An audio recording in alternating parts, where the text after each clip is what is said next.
Hello everyone, কি অবস্থা সবার?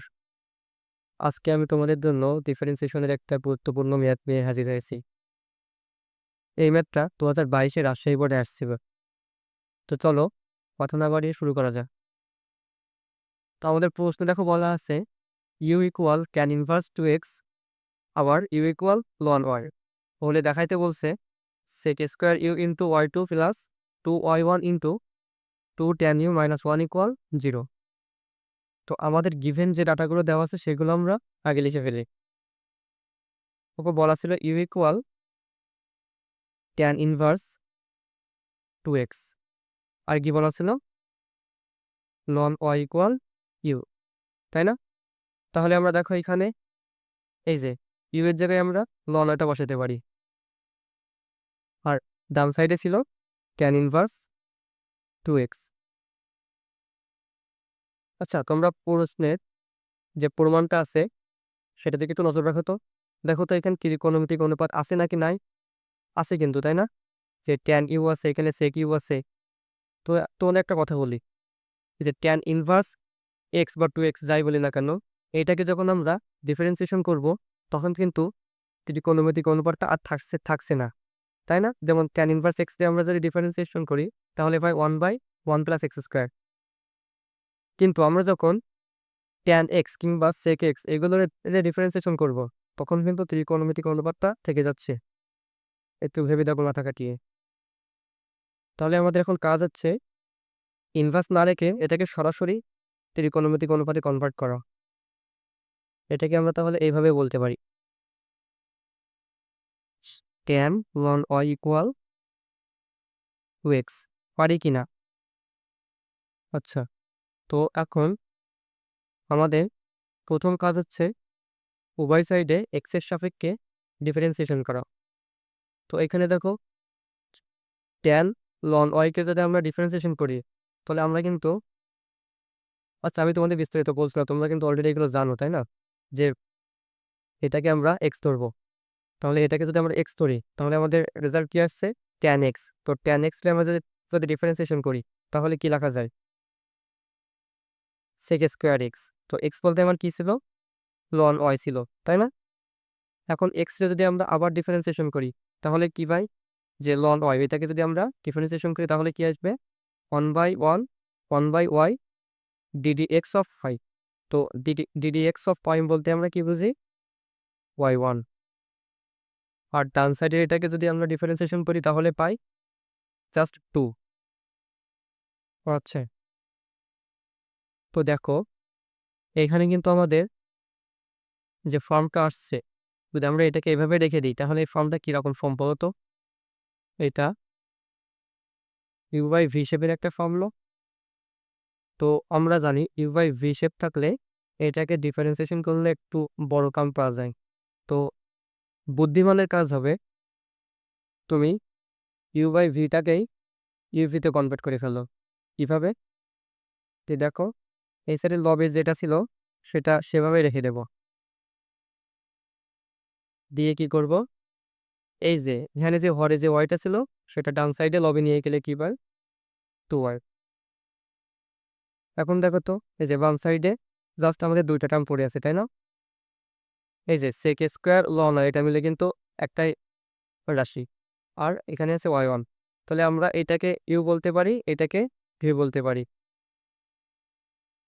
ধরার উদ্দেশ্য কি, আমরা এটাকে ইউভি ফর্মে নিয়ে আসছি, এখন এটাকে সহজে আমরা ডিফারেন্সিয়েশন করতে পারবো।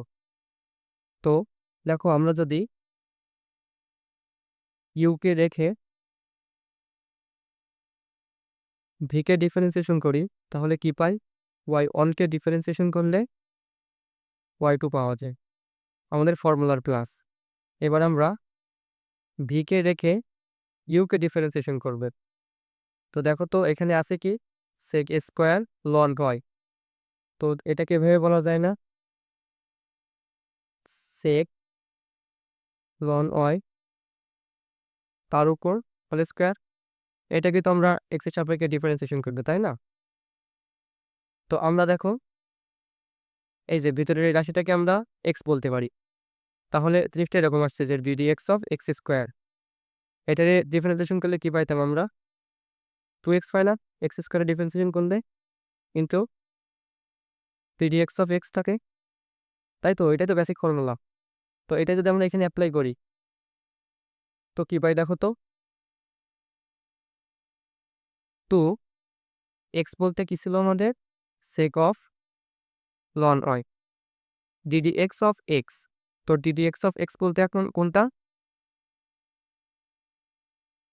ddx অফ এক্স বলতে আমার কোনটা, এক্স বলতে এখন সেক লন ওয়াই, তাই না? তো সেক লন ওয়াইকে যদি আমরা ডিফারেন্সিয়েশন করি তাহলে কি পাই, আবারও আমরা বরাবরের মতোই এই যে ভিতরের রাশিটাকে এক্স ধরলাম। তো সেক এক্স এর ডিফারেন্সিয়েশন করলে কি আসে, সেক এক্স ট্যান এক্স। তো সেটাই লিখি, সেক এক্স, এক্স বলতে কিন্তু আমাদের ln y, tan x, x বলতে ln y into ddx of x, তাই না? তো ডিডিএক্স অফ এক্স বলতে কি ছিল, এক্স বলতে ছিল লন ওয়াই। তাহলে লন ওয়াইকে যদি আমরা এক্স এর সাপেক্ষে ডিফারেন্সিয়েশন করি তাহলে কি পাই, 1/y ইন্টু y1 ইকুয়াল, ডান সাইডে কি ছিল 2y। তো 2 তো আমাদের কনস্ট্যান্ট, ওটা বাইরে বসে যাবে। আর ওয়াইকে একবার ডিফারেন্সিয়েশন করলে কি পাই, y1। এই পর্যন্ত কি ক্লিয়ার? আচ্ছা, তাহলে আমরা যদি এর পর থেকে শুরু করি,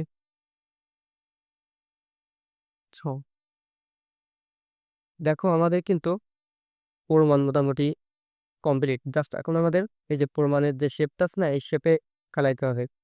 তো দেখো এখানে আমাদের y2 ছিল, y2 সহগ কি ছিল, সেক স্কোয়ার ইউ। এখানে দেখো তো y2 কয় জায়গায় আছে, এই যে এখানে একটা আছে, আর দেখো আর কোথাও নয়। তাহলে আমরা এই যে সেক স্কোয়ার, এই যে লন ওয়াই, তাই না? এই যে লন ওয়াইকে আমরা কি বলতে পারি বলো তো, এই যে শুরুতে দেখো বলে দেওয়া ছিল লন ওয়াই ইকুয়াল ইউ, তাহলে আমরা লন ওয়াইকে ইউ বলতে পারি ইন্টু y2 ক্লাস, এইখানে দেখো 2y1, এটাকে আমরা সাজিয়ে লিখবো। এই লাইনটা খুবই গুরুত্বপূর্ণ। তা সাজিয়ে লেখার উদ্দেশ্য কি, আমাদের যেটা প্রমাণ করতে বলছে সেটার সাথে মেলানো। 2y1 রাখলাম, এখানে কি থাকে, সেক লন ওয়াই, সেক লন ওয়াই। তাহলে কি বলা যায় এটাকে, সেক স্কোয়ার লন ওয়াই। এই যে 1/y ইন্টু y1, এটাকে আমরা একটু আগে লিখি, 1/y ইন্টু y1। আর কি ছিল extra, tan ln y, tan ln y. দেখো আমরা কিন্তু এই লাইন এবং এই লাইন এখানে কোনো কিছু চেঞ্জ করি নাই, জাস্ট একটু আমরা সাজিয়ে লিখছি। ইকুয়াল, আমাদের ডান সাইডে কি ছিল 2y1। আচ্ছা, আমাদের সাজিয়ে লেখার উদ্দেশ্য কি এখন আমরা সেটা বুঝতে পারবো।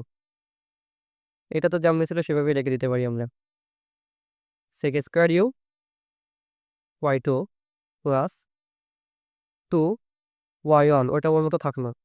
এখন দেখো তো, এটা একটু মনোযোগ দিয়ে দেখো, এই যে sec square ln y 1/y into y1, এই যে এইটুকু যে রাশিটা, এটাকে আমরা কি বলতে পারি, এই যে এইখানে একটু খেয়াল করো তো, এটার সাথে মিল আছে না, sec square ln y 1/y into y1।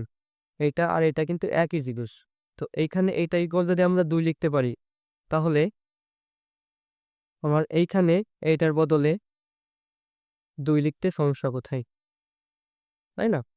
আর বাকিটা কি ছিল, tan ln y, tan ln y না বলে আমরা সেটাকে সরাসরি ইউ বলতে পারি, ট্যান ইউ ইকুয়াল, এই সাইডে কি ছিল 2y1। দেখো আমাদের প্রমাণ কিন্তু অলরেডি কমপ্লিট। এই যে এখানে ছিল সেক স্কোয়ার ইউ y2 প্লাস, এখানে আছে 2y1, এখানেও আছে 2y1। তো এই 2y1টাকে এই সাইডে নিয়ে এসে যদি আমরা কমন নেই তাহলে কি পাই, 2y1, এইখানে থাকে তোমার 2 ট্যান ইউ, এখান থেকে যেটা নিয়ে আসছে না ওইটার জন্য আসবে -1 ইকুয়াল 0। দেখো আমাদের প্রমাণ হয়ে গেছে।